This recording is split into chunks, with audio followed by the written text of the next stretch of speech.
Welcome back, everybody. You're watching 11 Alive Plus. You know, firefighters risk their lives every day battling flames and smoke. But one of the biggest threats to their health often comes long after the fire is out. In fact, studies show that cancer is the leading cause of death among firefighters. So, what are local agencies doing about that?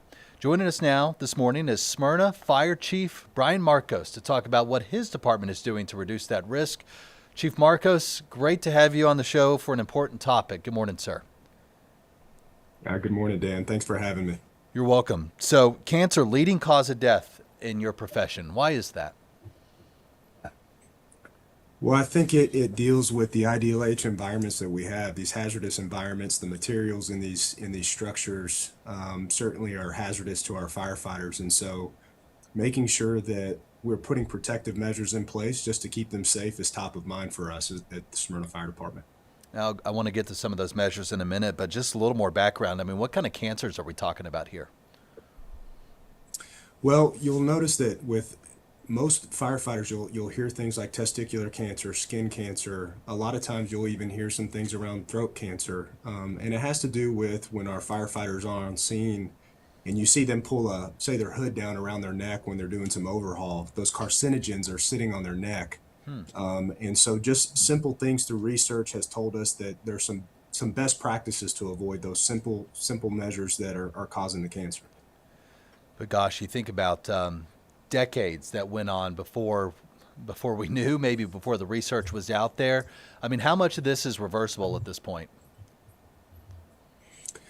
Well, reversible in terms of, coming up through the fire department, there's been several members that have obviously had some severe cancers, and something like the National Firefighter Registry for Cancer has done this research and brought this information to us to really deploy it into our departments where we can teach it early. We can put some best practices, some policies in place, get the resources so where we are reducing that risk within our staff and our employees within the fire departments. So it's definitely making an impact. We still have a long way to go, but we're making a difference. All right, Chief. So tell me what exactly has been implemented in Smyrna. Well, it's nothing earth-shattering. It's more of just, doing what's within our control. Now, there certainly has been some things that our mayor and council, our city administration, our leadership has done to support us that has made significant improvement. One being Frontline Mobile Health is a vendor we use for our NFPA physicals. And so that's early detection for cancer. And the earlier that you can obviously catch these things and get them pointed in the right direction, the better. But we also have done things like, when they go on to they go to a structure fire and they come back, we have things in place where they'll actually go wash their gear. They'll take it off immediately, or they'll do a complete wash down on scene, which we have found to really take down the carcinogens off of their personal protective equipment before they even get back to the station. So there are simple things that we can do. It's just changing the behavior, changing the mindset around that risk. I mean, yeah, sounds simple enough. A complete wash down, and then you mentioned from the city's perspective that early detection. Did you say frontline mobile health? Is that like cancer screenings that the city provides?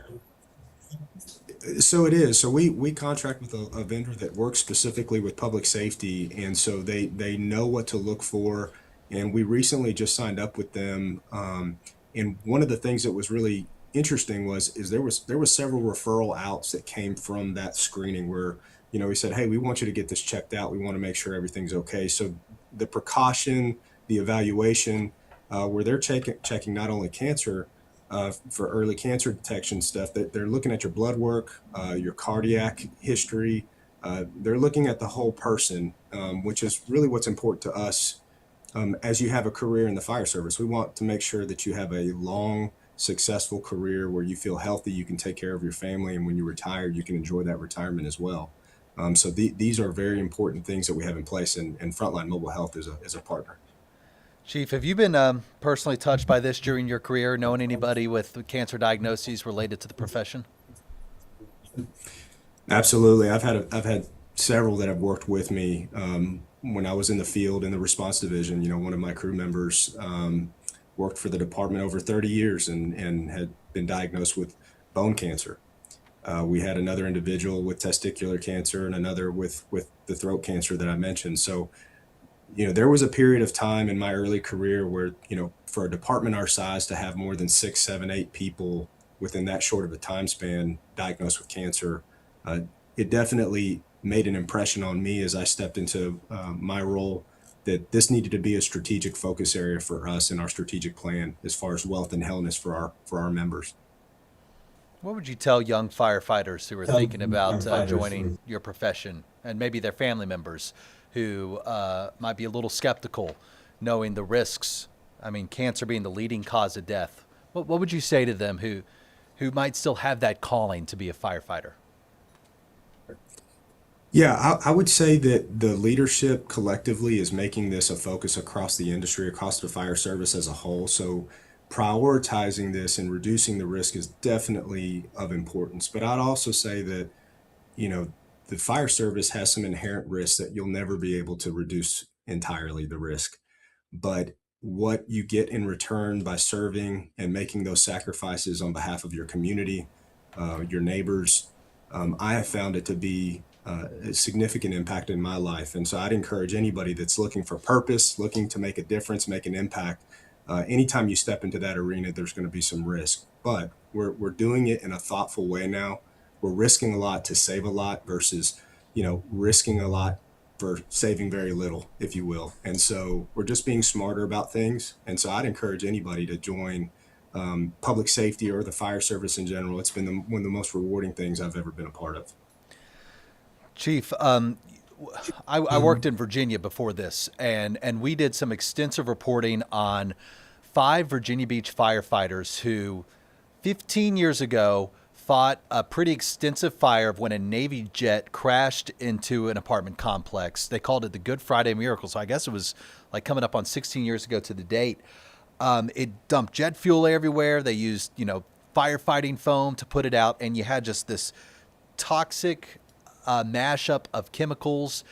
And 5 firefighters years later ended up getting cancer. One of them, a captain, had thyroid cancer, and he ended up passing away.